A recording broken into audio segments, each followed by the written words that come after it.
floor is now open for Q&A, so please, your question could start coming in.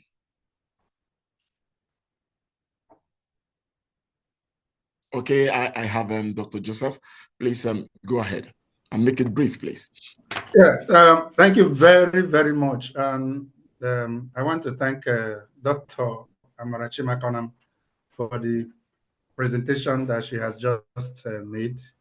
And, you know, when I was presenting my paper, I talked about A.C. Grayling's discussing something that he calls the kind of things that salaried professors write in their self-styled attempt to remain relevant. And exactly this is expressed in Appiah's position. We are talking about cultural artifacts here, not natural artifacts. Cultural artifacts, artifact produced by culture, not the one produced by nature. Fortunately, if the one that is even produced by nature, if it is on the geographical territory of Africa, I don't understand why the artifact will be will be safe in the British Museum than here. Artifact that should be giving us tourism potential. We are now the ones who, so why can't the world come here to come and aesthetically appreciate those artifacts? So as far as I'm concerned, I don't even know the point. There is no point at all at which Appiah is correct. And so, Dr. Marachima Konam, you are very correct, but you are very, very nice in some of your words. Something that is very bizarre, you say it is problematic. No problem, but it's okay. Thank you, Doc. Thank you. And Professor Jim Una, I want to acknowledge that is the man that shaped my onto phenomenological thoughts between 1989 and 1993 at the University of Lagos. My teacher, and it was good listening to him again. Some of the fiery ways I talk at conferences, I picked it up from him because there is no dull moment when Professor Jim is there. But I just want to drop a question because I'm also a Heideggerian, and I support existential phenomenology. When Heidegger said that the achievement of phenomenological access the object of our daily our trusting our side, our interpretative tendencies.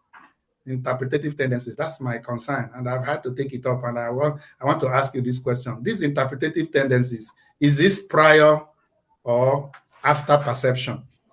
Because if we thrust aside our interpretative tendencies before, so that the object of experience or the phenomena will present themselves the way they are, when the thing is presented to consciousness, do we not have rights for interpretative capacity to interpret what is presented to us, what I would like to call the second level of epoche?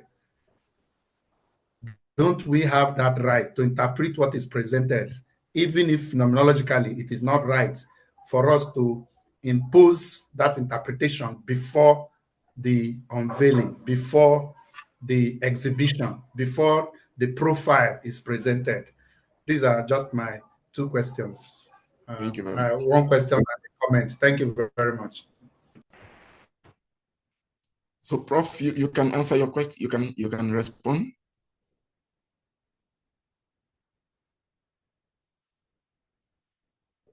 Professor Una, please. You may respond. You're not heard. Mute. Am I okay? Okay. Yes. Well, thank you very much, Dr. Joseph Agbo. It's nice seeing you again after several years of being apart. You know, I have not met you in conferences recently, but I know that you are also making waves. Now, to your question about Heidegger's claim that we should not impose prior interpretative categories on the object of analysis, object of study. Actually, it was Husserl. It's more of Husserl than Heidegger. You know, yes, it is that you purge yourself of those interpretative tendency prior to the investigation of the object. But after investigating the object, what is disclosed to you is what the object is in itself. So what other interpretation are you going to impose on the object? So there is a problem there in saying that, don't we have right? You have right to disclose information about nature, information about objects as they disclose themselves to you. So maybe that's the interpretation you are talking about, because if somebody has shown himself from his work, I just take a practical, mundane example, as a person of integrity, any way you try to check him, he scores 100% integrity quotient. Any way you try to look at him from every angle, he's scoring. That there are some politicians today that EFCC has not been able to place anything on, no matter how they try. I'm talking of the Nigerian scene, for instance. So are you now going to say, yes, some people are doing it, according to you, Dr. Agbo, some people are doing it and say, hey, he didn't do this. When he was governor there, he didn't do this. And then they'll bring evidence to show that he did what they say he's not doing. Even our professors are trying to hinder him. I'm talking of P2B. I want to be practical now. You know, there is no governor that EFCC has no grouse about, has not been chasing, from Akpabio down to all of them. But this one, he went there and came out. I also have a banker with a collapse, what do you call this, Oceanic Bank, who was working very closely with Cecilia Ibru. Cecilia Ibru was killed. So this man was invited by EFCC. He went there in the morning and he returned in the evening. Up to today, the man is now his son. So the point I'm making is that once entities have disclosed themselves precisely as they are, what other interpretation other than to twist it out of order? All right. So that's my own way. I was quoting Heidegger's being on time. I was not talking about this. This statement that I made is a direct quote from Heidegger's being on time. That the achievement of phenomenological access to the objects of daily experience consists in thrusting aside our interpretative tendencies, which run with us and blood those things as presented. But I'm saying, if we stop if we do not impose our tendencies upon the object before manifestation, when it is manifested as we are perceiving it, don't we have right also to interpret what is presented before us? Oh, absolutely. No. Okay. That's what should be done. That's what two things. That's what should be done. The first thing is that the first thing is that quotation from Heidegger is a carryover of Husserl. You know, he was working in Husserl's workshop for over 20 years. So it's a carryover. There are some statements of Aristotle that you can trace to Plato. That's the point I'm making. I'm not saying that Heidegger did not make it. I'm saying that it's a carryover from mainstream phenomenology, that you must purge yourself, you must bracket, you must subject yourself to the epoche so that you can see the object aright. But having seen the object, you are to... Prof. Thank you very much. You are right. Thank you very much. I know since you have seen yourself for a long time, and then you can start do this thereafter. So thank you. So questions, please. Abiodun, please. Unmute yourself. Yeah, thank you, Prof. And thank you, everyone. I have really learned a lot from all the speakers, right from the first speaker down to this last session. But I have one or two questions for Professor Una. I mean, I am always very happy listening to Prof. Una whenever he's sharing anything that concerns phenomenology. But I listened intently and I understood the way he has presented his thoughts on phenomenology with regards to the development in Africa. But I have a question, Prof. First of all, you talked about the natural attitude and the phenomenological attitude, and obviously there is a clear distinction between those two attitudes. But yet, the way you have presented the African lived reality, it seems to me that you said colonialism has disrupted perhaps the phenomenological attitude of the Africans. Maybe that's good. But I am trying to be a little bit critical now to ask. I cannot agree with you less about the impact of colonialism upon the consciousness and the being of Africans. But yet, it seems to me that in the traditional African society, where we seem to have those pre-reflective life ways, it seems to me that the way we have been presenting those lived experience now, that perhaps we are taking too much of those experiences as though they have been experiences that can be categorized as phenomenological experiences. I mean, we are taking them in such a way that they are pure experience of consciousness. But I don't seem to agree with that kind of proposition, because I think there is always the tendency of what Edgar regard as the das man, that is ideas that comes from day.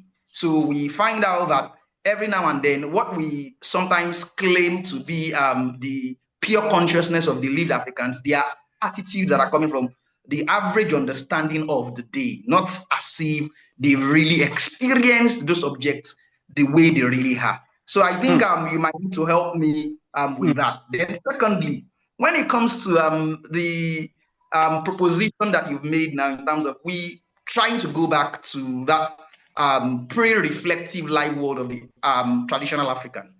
But yet, you've talked about our fragmentation. I mean, our consciousness in this age and time seems not to be connected with that kind of consciousness. Perhaps what you've shared with us was much more directed to the political world. That is, they are not just experiencing the way things ought to be, I mean, or things were in the traditional sense. But so the experience of cognitive dissonance that has fractured the being of the current politicians now. In your own estimation, you talked about curriculum development and all of the likes that could possibly help out in that regard. But I'm a bit curious to also try to ask that how is it going to work if we leave it at just curriculum development? I mean, training the mind, sort of, without taking them back to that lived experience, sort of. Because I think the lived experience has a whole lot to do when it comes to grappling with those phenomena of perhaps development that you're talking about. So I'm a little bit wondering if that your proposition that curriculum development, training the mind alone would work with respect to what you've put together as regards bringing us back to that phenomenological attitude. Thank you, Prof. Yes, Abiodun, thank you very much. It's also nice to see you again after such a long time. I think the last time was in Akoko Akumba. Yeah. Okay. And I hope you are doing well. Yeah, very well, yes, bro. The last part. Let me begin from the last part.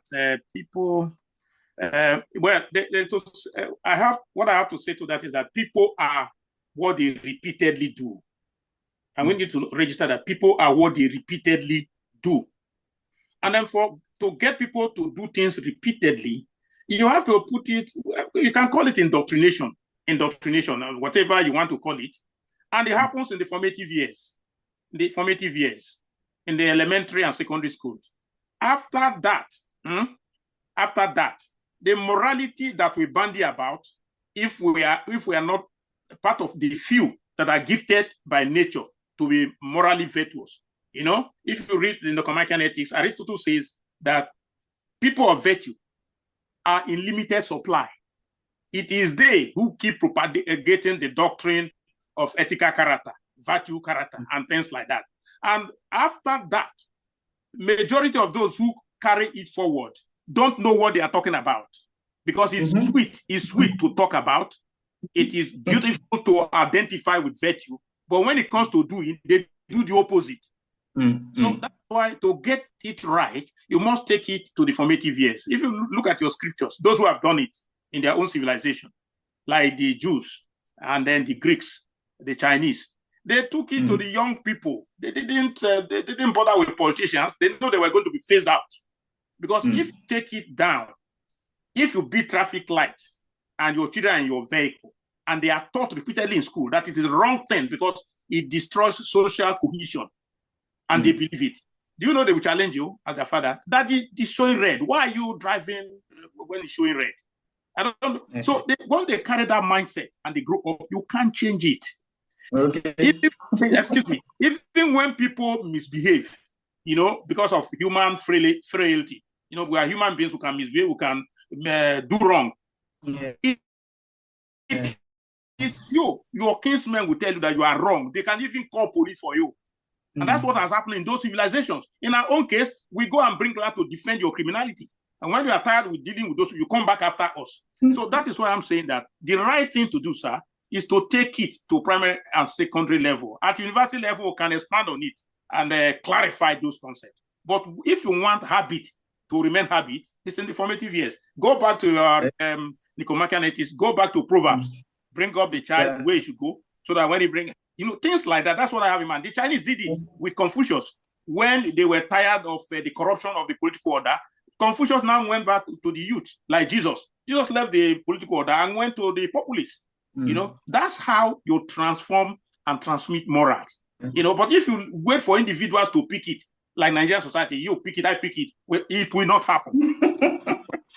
So that's Thank you very much. Yes. So that's my point, sir. I don't know whether there's any other point I haven't mentioned. Okay, the question of lived experience. From the life world, that's the natural attitude. So how do you translate?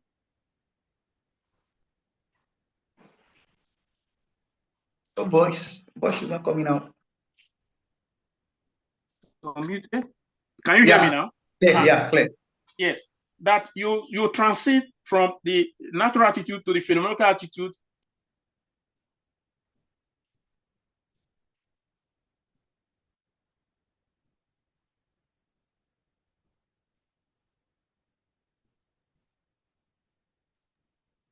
Hello. So okay, I think we can leave it there because it looks like somebody is trying to stop me. They say I should remain muted, sort of. I think that's what is happening. But in any case, there are steps of development in phenomenology. Okay, so you have to transit from that to be able to transform your own living, your own doing in a responsible manner. So you cannot remain in that natural attitude. You have to transcend it. And so when I pair it with development activities, people say in their natural way of looking at the world, they take things for granted. This is how we have been doing things.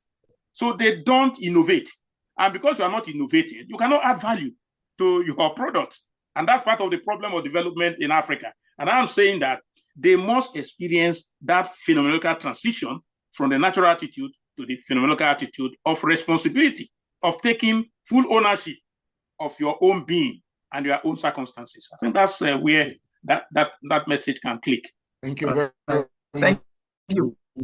We still have we have questions. We can entertain more questions from Amara's presentation and from Asuko's presentation. Please, let's keep it coming before I eventually hand over. Is it possible for me to ask a question or to make a comment? From the presentation, you are very well, Prof. Very well. Amara, I think she did a wonderful work. Please, before that, there is a question on the chat box, Dr. Paul. Okay. It was sent to you, yes, asked by Moses. I'm trying to, let's see the question. Maybe Prof should continue while you get that. So, I was saying that you were very generous with words to Appiah. I don't know what made him to write what he wrote about legitimate theft of natural, artifacts, cultural artifacts from Africa. And the argument that it will be difficult to retrieve is not correct. People are going from Edo, that's they've gone to retrieve the Idia. Is it the Idia artwork? That one they used for First Act 77. They've retrieved it. Then they have also gone to retrieve a cockerel. And I know the person who retrieved it. He was my student. He just finished his PhD. is a son in law, but he came to philosophy. He was one of the team that went to UK to return it. So they are returning it. What he's saying about they will not agree is not correct. And then about laws to take those things over. People make unjust laws. Unjust laws. You rape people. You say raping is good, and then you put it into your law. Does it make it right? With dismantle social, that's why those laws are disobeyed. So it's not correct. I'm talking of Apia. It's not correct what he's saying. I think the other guy, whether it's Mentiki, is more clearly discerning about the whole thing. They've done wrong, and we have to make them to feel that they have done wrong. And they are still perpetuating that wrong today as we speak. Okay?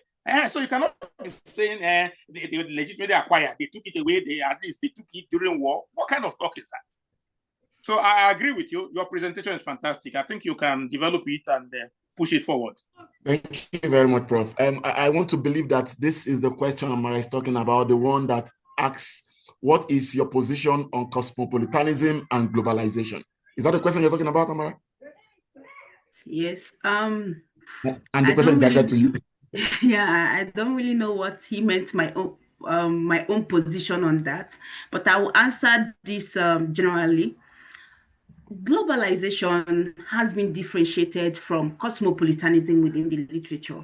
So while globalization is about interconnectedness of economics, driven by technology, science, and industrialization, cosmopolitanism is saying that we, all of us, as long as you're a human being, you belong to a single global community.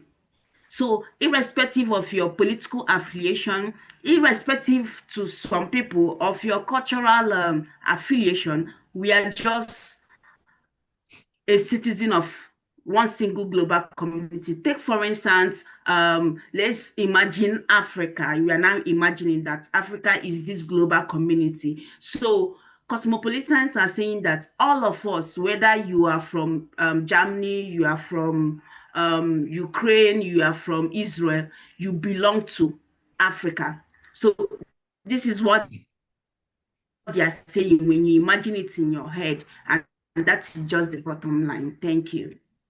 Thank you very much. We have a question from Professor Matolino. Please, Prof.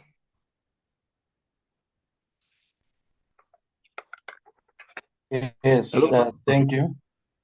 Thank you very much. Thank you for the interesting presentations.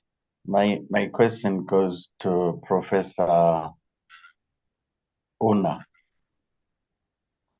And I just wanted to get his view on the latest coming from the AU, whereby during the scuffle we saw in the Eastern DRC, there were claims by some people that parts of the DRC could possibly properly belong to Rwanda, affirmation of their commitment to respecting colonial borders.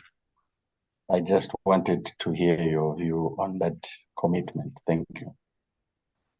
Thank you very much. And if I get you correctly, there's a letter from the African Union to the Democratic Republic of Congo about a territory, whether they say it belongs to Uganda. Is it Uganda or Rwanda, sir? Rwanda. Rwanda, yes. So that they cannot do anything about that because it is part of colonial heritage and they are not ready to do anything about that. You see, well, I think that people should, I'm talking of African leaders, they should be able to get opinion from research groups like this. If they want genuine development in Africa, they should take these matters to research groups in South Africa, research groups in Kenya, of young people. Let them interrogate this thing they are saying, respect for colonial boundaries. How can you respect colonial boundary when it is creating tension every day? You are killing one another. So I think that AU is not thinking right if it's supporting the whole idea of colonial boundary. Or if it is Rwanda that is objecting, to this idea of adjusting the boundary to suit peace, reconciliation of people within that area. So either way, it is not proper to begin to talk about colonial boundary. And that is the problem I try to raise in my paper. On the detailed aspect of it, made it clear. There is a community, a Banke community, is in somewhere in a Delta state. They speak Eka like they speak it better than I do, but they are under Edo state. They've been agitating that they want to come, they want them to do boundary adjustment so that they can be part of Eka. Whether the Eka people cheat them or not, they are their kinsmen. They speak the same language, they drink the same water, they do everything. They say no, that they have done the boundary before, they cannot change it. And every day there's tension there. Is that how to build peace? Is that how to ensure development? Look at Europe, what they did in the 18th century. If you are a Swiss, you want to be a Swiss. You don't want to be a Finn. So all those countries that are making waves in Europe, go and look at their population now. Some of them are not as big as Delta State in Nigeria. And because they are small, they can rule themselves. They can determine how they want to live. They can tap their resources and become great. But the idea of African unity, people think is that we must answer the same name, speak the same language, which is not possible. It is for individual ethnicities to be allowed to develop their potential and contribute to the pool of mankind's heritage, whether in Africa or in the global arena. That is the way to go. So that later, I think we should bring it up and raise it for discussion in future interactions like this. It is to be interrogated and debated whether they are thinking right or not. And AU just started sanctioning Nigeria. They say Nigeria is not behaving well because all the sustainable development goals they have set, Nigeria will go and do the opposite and creating problems. And when there's crisis in Nigeria, it's going to affect the whole of West Africa and other part of Africa. So Africans are becoming concerned. Ghana is becoming concerned that we're not getting it right. So the question of colonial boundary, I don't accept it. I don't think any right-thinking African should accept it. We should agitate for recalibration of these territories, so that homogeneous entities who find themselves in contiguous environment can be together. You do boundary adjustment and you go to referendum. If the people say that's what we want, that's what you give them. And we did it in 1963 in Nigeria. There were 3 regions aided by the colonial master as they were exiting the country: Northern region, Western region, and Eastern region. In 1963, the people, ethnic minorities, 12 ethnic minorities, they came together and said, some of us are Yoruba, but we are not pure Yoruba. Some of us are Igbo, we are not pure Igbo. Some of us are Hausa, we are not pure Hausa. Let us be on our own as minorities. They say, okay, they go for a referendum. I think they scored 87%. Yes, they created the Midwest State in 1963. Go and read the 1963 Constitution. It's about the creation of Midwest State because they want to be together. They don't want to be swallowed by the major ethnic group. That is, if we have continued that way, all this nonsense in Nigeria wouldn't have been happening. Maybe by now we'll be talking about 16, 15 regions. People want to be on their own. Let them, but let them be paying tax to the center. That's my intervention. Thank you very much, Prof. I think we have spent a lot of time here, and then I want to hand over to Dr. Amara Chimakodam to give the vote of thanks. Thank you. Thank you, Paul.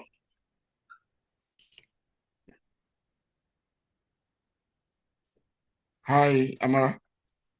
Okay. Are you there? Thank you, everyone. Dr. Abosari, we cannot take your question or your comments because we're already running out of time. So, but the conversation can continue after this conference. So I want to say very big thank you to all the speakers for their thought-provoking lectures. Thank you to the audience for being here, for your questions, your contributions, and your comments. Without you, this conference wouldn't have been a success. Also, thank you to the Center for African Phenomenology for hosting this conference. I want to use this opportunity to say that the outcome of this conference will be published as an edited volume.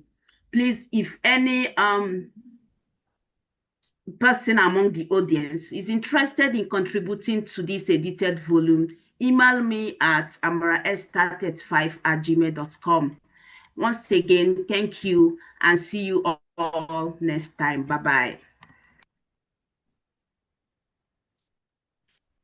Bye. Bye. Thank you. Bye-bye. Bye from Abakaliki. Bye from Abakaliki. Bye-bye. Bye from Abakaliki.